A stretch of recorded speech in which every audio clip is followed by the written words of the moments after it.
Hey, welcome in to Make Your Money Matter. I'm your host, Brad Barrett, and it's our goal each week to help you better understand your money. And today I want to talk about the notion that nothing is free. There's an old statement that was made by Milton Friedman. He's a very famous economist who once said there is no such thing as a free lunch. And we're going to talk about that today as it relates to the price tags we all have to pay as investors that aren't necessarily in dollars and cents. It's things like doubt, fear, anxiety, uncertainty, the emotional swings that we have to go to because, again, everything has a price in life, but not all prices appear on labels. But before we get started, make sure to smash that subscribe button and hit the notification bell so you don't miss a single episode. All right, let's get into it.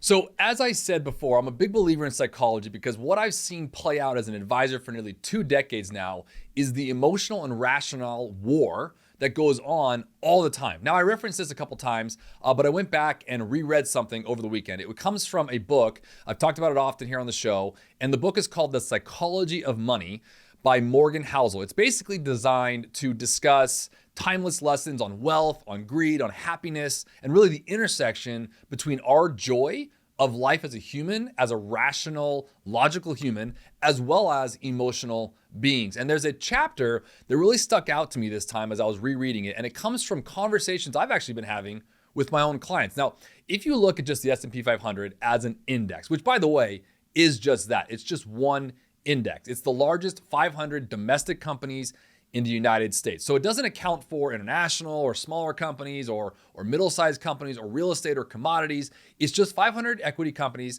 and we deem that quote unquote the market. Now, others will also use things like the Dow Jones Industrial, which is the 30 largest companies specifically in certain arenas that make up the Dow Jones Industrial Average. Now, if you look at just the S&P 500 and where we stand right now this year as the spot in time where we're recording this, we're up about 10%, give or take, on the S&P 500. Now, if you looked at the end of September, which was about a month and a half ago, we were up in the 15 and 16%. And here's my point. If we looked at it then as a spot in time and said, oh my gosh, the S&P 500, the equity index is just doing like gangbuster growth, and my account's only doing a couple percent, like what gives?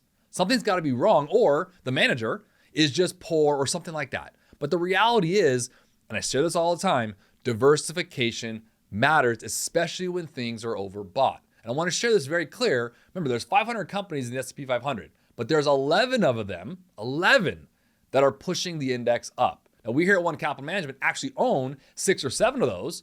So it's really how we weight them as a relation to their overall index. Case in point, a couple weeks ago, when things went down 7 or 8 percentage points from October, which was a terrible month for the index, guess what? Largely our portfolios, those that are diversified, they haven't moved much. Price sensitivity and the understanding of volatility really matters here. Now in the book, getting back to that for a second, which is where this all relates, chapter 15 literally goes into one of the things I talk about all the time. The chapter is actually titled Nothing is Free. Now as I just said, everything in life has a price. And the key to a lot of things with money in particular is just figuring out what that price is and then your willingness to be able to pay it. Said differently, we all assign value in different ways. And I want to share a story because Morgan Housel actually went through this in the chapter, and I think it's a good one for perspective. Now, he talks about General Electric. We know this company. Many of us have heard of this company before. It was the largest company in the world in 2004, literally the world,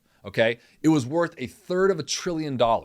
It had either been first or second each year of the previous decade as well. It's basically what we've always known in our life as capitalism's shiny example of corporate aristocracy, right?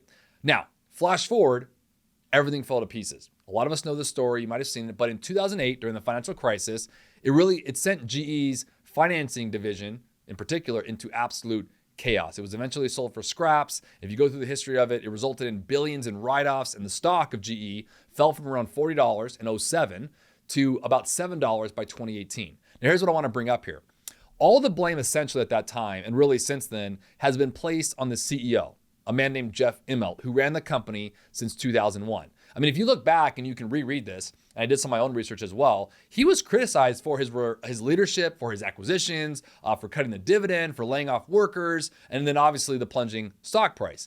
Now, Jeff Immelt, the CEO, ultimately stepped down in 2017. But here's what I loved about this story that I wanted to share with everybody, okay? Immelt said something insightful, I think, on his way out, and Morgan Housel brought this up as well. And I want to share with everybody. He was responding to critics at that time who said his actions were wrong and what he should have done was obvious and so on and so forth. And Immelt told his successor, the guy who replaced him, he said, every job looks easy when you're not the one doing it.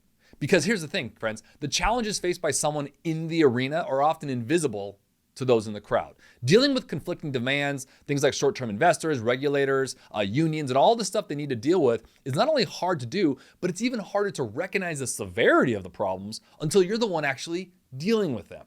Now, the GE successor, who, by the way, only lasted 14 months, learned this. I want to share this in this story. Most things are harder in practice, in life in general, than they are in theory. And I share this simply because when it comes to the value of the advisor and the whole do-it-yourself and understanding roles here, I mean, things are harder in practice than they are in theory. We can get in our heads sometimes and be like, compare advisors, compare managers, compare even your buddies investing or your portfolio. And I'm just speaking in the money world here, obviously. We do this also in life as well. But sometimes this is because we're overconfident. And I think it's important to just take stock in that for a second, because more often it's because we're really not good at identifying what the price of success is, which prevents us from being able to pay it. My point is it's hard to understand the price tag on where we place value. Now, let me go into another point here. The S&P 500 has basically increased about 120-fold in the last 50 years, just ending a couple years ago. And Morgan talks about this in his book. All you had to do, as I share this often, was sit back and let your money compound. I share this all the time. If you invested in the S&P 500 30 years ago and you just fell asleep or you lost your password, you would have made over 10% year over year. Now, let me just pose a question that the Psychology of Money book that I'm referencing today goes into. Ask yourself this. Do you know how hard it is for yourself to maintain a long-term outlook when stocks all around you or the index or your friends are all just collapsing out of uncertainty or fear or anxiety? But here's the thing. If you answer that, say, no, it's pretty hard. I get that. You're normal, believe it or not. Let me sum it up this way, and how Morgan Housel wrote this in The Psychology of Money. Like everything else in the world that we live in that's worthwhile, successful investing demands a price, but it's not necessarily currency in dollars and cents, okay? I'm not talking about price from a dollar perspective. The price that we pay for successful investing are things like having to deal with volatility, having to deal with your own fears, your own doubts, your own uncertainties. And yes, maybe even regret sometimes, all of which are easy to overlook until you're the one actually dealing with it in real time. And any of you who've been investing know this. And I'd ask you right now, are some of those things I mentioned things you're dealing with right now, given what we've seen this year?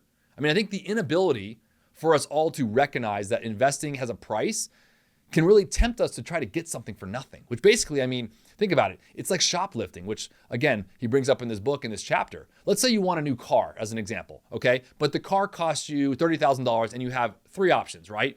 Pay for $30,000 for it, find a cheaper used one, or your third option is steal it. Now, obviously that third option is dramatic, but in this case, 99, probably 0.9% of people know to avoid that third option because the price tag on that, the consequences of stealing a car obviously outweigh the upside. But say you want to earn a 10% annual return for the next 30 years so you can retire in peace. Now I want to ask you, if everything I shared today, does this reward of earning 10% per year come for free? Of course not. The world is never that nice to us. There's a price tag, a bill that must be paid in this case. It's like a taunt, like the market's taunting you, right? Which gives big returns and then takes them away just as fast, which is why I really share all the time, the way to manage this volatility, manage these fears and anxiety, manage the long run is through diversification and active management. And I will go down to my deathbed saying that. I haven't seen everything by any means, but I want to share this from experience that diversification is it's the soothing ointment, the medication, if you will, to the price that we have to pay to achieve long-term results. Remember, the price being not a dollar amount per se, but it's the other things, the things we don't talk about. The price is volatility and having to deal with it. The price is your own fear, your own anxiety, your own doubt, uncertainty in the world, regret even, right? So I share this simply to say that it's important that we all put into context how we are sharing our performance numbers, right? How we're discussing them with your advisor or with your family or your friends or whoever you're talking to it about. If you're not working with an advisor, right, make sure you find one because this really matters. The anecdote to this is also through discussion points, through planning, through meetings with an experienced person to help you walk through all of these things you might be dealing with. Understand that putting a price on something isn't necessarily like the old MasterCard commercials, right? We used to see and solve. It's priceless because it's not necessarily a dollar amount we're paying. It's the emotional swings that you're taking. And that's the price tag that you're going to have to pay if you want long-term results. Hey, I want to thank you for watching. Again, be sure to subscribe to our show so you don't miss a single episode. And always remember to make your money matter.